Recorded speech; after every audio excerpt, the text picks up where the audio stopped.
Hi dears, എന്തൊക്കെ എല്ലാവരുടെയും വിശേഷം? എല്ലാവരും സുഖമായിരിക്കുന്നോ? അപ്പോൾ മുത്തുമണികൾ ഇന്ന് ഞാൻ വന്നിട്ടുള്ളത് ഒരു അടിപൊളി അപ്പത്തിൻ്റെ ബാറ്റർ തയ്യാറാക്കുന്നത് എങ്ങനെയെന്ന് കാണിക്കാനും വേണ്ടിയിട്ടാണ്. കാണുന്നത് പോലെ തന്നെ നല്ല അടിപൊളിയായിട്ട് പതഞ്ഞ് പൊങ്ങി വന്നിട്ടുള്ള നല്ല മാവ് ഉണ്ടാക്കിയെടുക്കാൻ പറ്റും.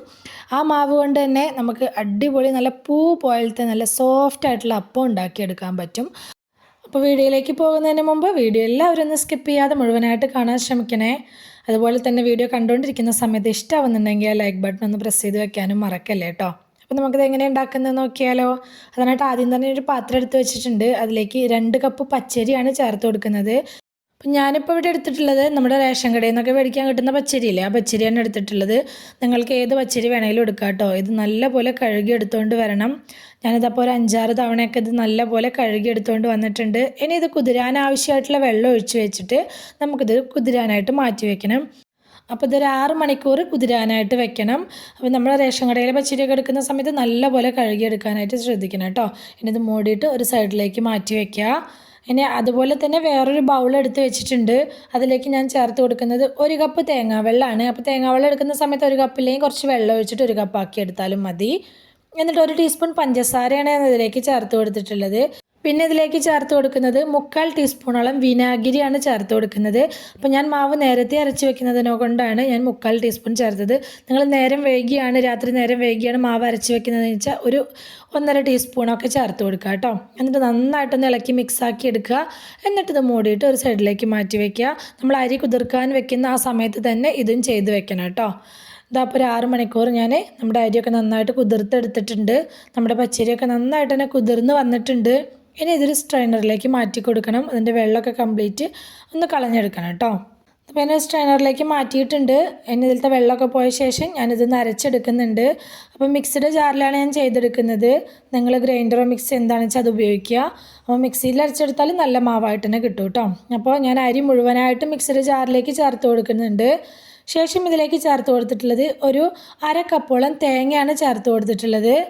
ഇനി ഇതിലേക്ക് ചേർത്ത് കൊടുക്കുന്നത് തേങ്ങാവെള്ളമാണ്.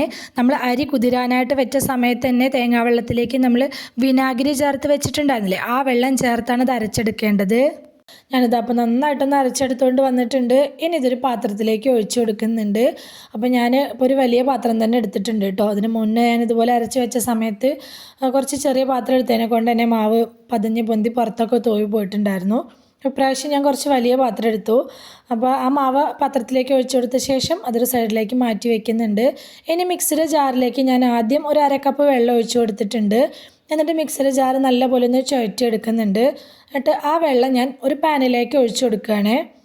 അതുപോലെ തന്നെ വീണ്ടും ഒരു 1/2 കപ്പോളം വെള്ളം അതിലേക്ക് ഒഴിച്ചു കൊടുത്തിട്ടുണ്ട് മിക്സിയുടെ ജാറിലേക്ക്.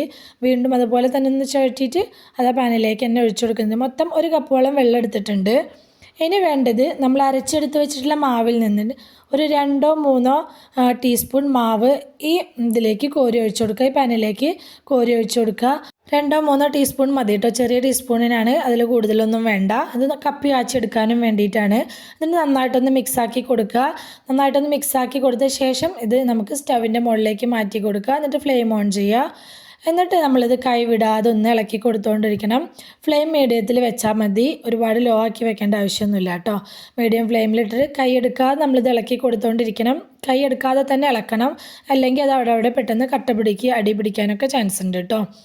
അപ്പോൾ ഇത് പെട്ടെന്ന് തന്നെ ആയി കിട്ടും. ഒരുപാട് സമയമൊന്നും വേണ്ട. കുറച്ച് സമയം നമ്മളിങ്ങനെ ഇളക്കിയെടുക്കുന്ന സമയത്ത് ഇതിങ്ങനെ കുറുകി വരാനായിട്ട് തുടങ്ങും. പിന്നെ സബ്സ്ക്രൈബ് ചെയ്യാതെ കാണുന്ന നമ്മുടെ പുതിയ കൂട്ടുകാരാരെങ്കിലും വീഡിയോ കാണുന്നുണ്ടെങ്കിൽ പ്ലീസ് ഒന്ന് സബ്സ്ക്രൈബ് ചെയ്ത് സപ്പോർട്ടാക്കണേ. അതുപോലെ തന്നെ കൂടെയുള്ള ബെൽ ബട്ടണും കൂടി ഒന്ന് ക്ലിക്ക് ചെയ്ത് വെക്കുകയാണെങ്കിൽ ഞാനിടുന്ന പുതിയ വീഡിയോസിൻ്റെയൊക്കെ നോട്ടിഫിക്കേഷൻ നിങ്ങൾക്ക് കിട്ടുന്നതായിരിക്കും കേട്ടോ. അപ്പം ഇത് കൈയെടുക്കാതെ ഇതുപോലെ ഒന്ന് ഇളക്കി കൊടുത്തുകൊണ്ടിരിക്കുന്നുണ്ടായിരുന്നു. അതപ്പോൾ ഒന്ന് കുറുകി വന്നിട്ടുണ്ട്. അത് അത്യാവശ്യം നന്നായിട്ടൊന്ന് കുറുകി വന്നു കഴിഞ്ഞാൽ നമുക്കിത് ഫ്ലെയിം ഓഫ് ചെയ്ത് കൊടുത്തിട്ട് ഇതൊന്ന് ചൂടാറാനായിട്ട് മാറ്റി വെക്കണം.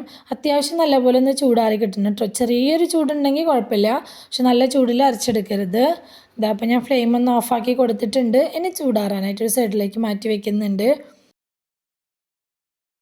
ഇത് ചൂടാറിയ ശേഷം ഞാനിതൊരു മിക്സിയുടെ ജാറിലേക്ക് മാറ്റി കൊടുക്കുന്നുണ്ട്.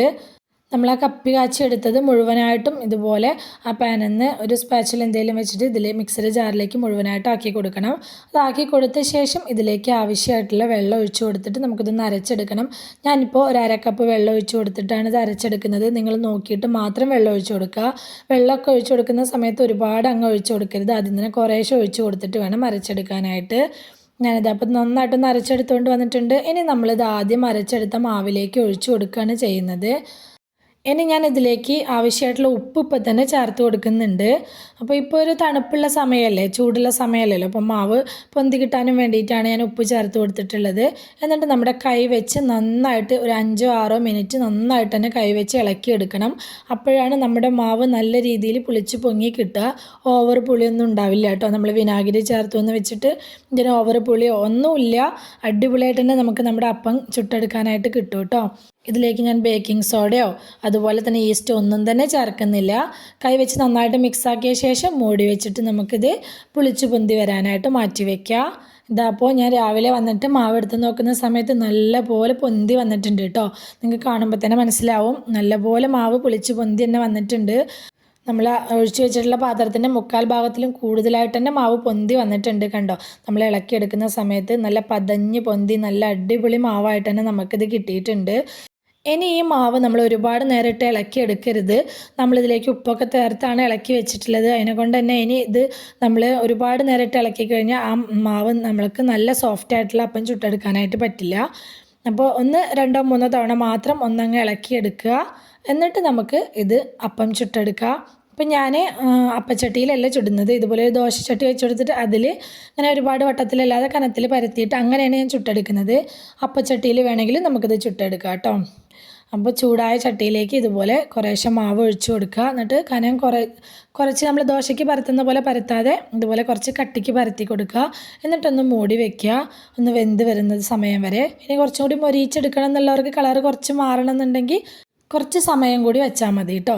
ഇതാണ്ട് നമ്മുടെ അപ്പമൊക്കെ നല്ല നല്ല ഹോൾസ് ആയിട്ടുള്ള നല്ല അടിപൊളി നല്ല സോഫ്റ്റ് ആയിട്ടുള്ള നല്ല അപ്പമായിട്ട് കിട്ടിയിട്ടുണ്ട്. അപ്പോൾ ബാക്കിയുള്ള എല്ലാ അപ്പവും ഞാൻ ഇതുപോലെ തന്നെ ചുട്ടെടുക്കുന്നുണ്ട്. ഈ ഒരു അപ്പം എന്ന് പറയുന്നത് സൂപ്പർ ടേസ്റ്റാണ് കേട്ടോ. നമുക്ക് ചട്നിയുടെ കൂടെ ചമ്മന്തിയുടെ കൂടെ അതെല്ലാം നമുക്ക് ഇഷ്ടമുള്ള കറികളുടെ കൂടെ അടിപൊളിയാണ് കേട്ടോ. നിങ്ങൾ തീർച്ചയായിട്ടും ഈ രീതിയിൽ ട്രൈ ചെയ്ത് നോക്കിയിട്ടില്ല എന്നുണ്ടെങ്കിൽ എന്തായാലും ട്രൈ ചെയ്ത് നോക്കിക്കോ. ഫ്ലോപ്പ് ആവാത്ത റെസിപ്പിയാണ്. ഞാൻ ഒരുപാട് തവണ ഉണ്ടാക്കി നോക്കി, എനിക്ക് അടിപൊളിയായിട്ട് തന്നെ അപ്പം കിട്ടിയിട്ടുണ്ട്. അപ്പം നമ്മളിതിലേക്ക് വിനാഗിരി ചേർത്തത് കൊണ്ട് ചിലർക്കെങ്കിലും തോന്നാം ഇത് പുളി കൂടുതലായി പോവോ എന്നുള്ളത്. ഇല്ല കേട്ടോ, ഒരിക്കലും പുളി കൂടുതലായിട്ടൊന്നും പോയിട്ട് എനിക്കിതുവരെ അങ്ങനെ ഫീൽ ചെയ്തിട്ടില്ല. അപ്പോൾ ഫ്ലോപ്പ് ആവാത്തൊരു റെസിപ്പിയാണ്. തീർച്ചയായിട്ടും ഒന്ന് ട്രൈ ചെയ്ത് നോക്ക്. വീഡിയോ ഇഷ്ടമായിട്ടുണ്ടെങ്കിൽ എല്ലാവരും മറക്കാതെ ലൈക്ക് ചെയ്യണേ. നിങ്ങളുടെ അഭിപ്രായങ്ങളൊക്കെ കമൻറ്റായിട്ട് പറയണം. അതുപോലെ തന്നെ റെസിപ്പി ഇഷ്ടമായിട്ടുണ്ടെങ്കിൽ നിങ്ങളുടെ ഫ്രണ്ട്സിനോ ഫാമിലിക്കോ ഒക്കെ ഒന്ന് ഷെയർ ചെയ്ത് കൊടുക്കുക കൂടി വേണേ. ഇതുവരെ കൂടെ നിന്ന് സപ്പോർട്ട് ചെയ്തിട്ടുള്ള എൻ്റെ എല്ലാ മുത്തുമണികൾക്കും ഒരുപാട് നന്ദി. എന്നാൽ ശരി, സിമ്പിൾ ആൻഡ് ടേസ്റ്റി റെസിപ്പിയുമായി ഞാൻ വീണ്ടും വരാം. ബൈ.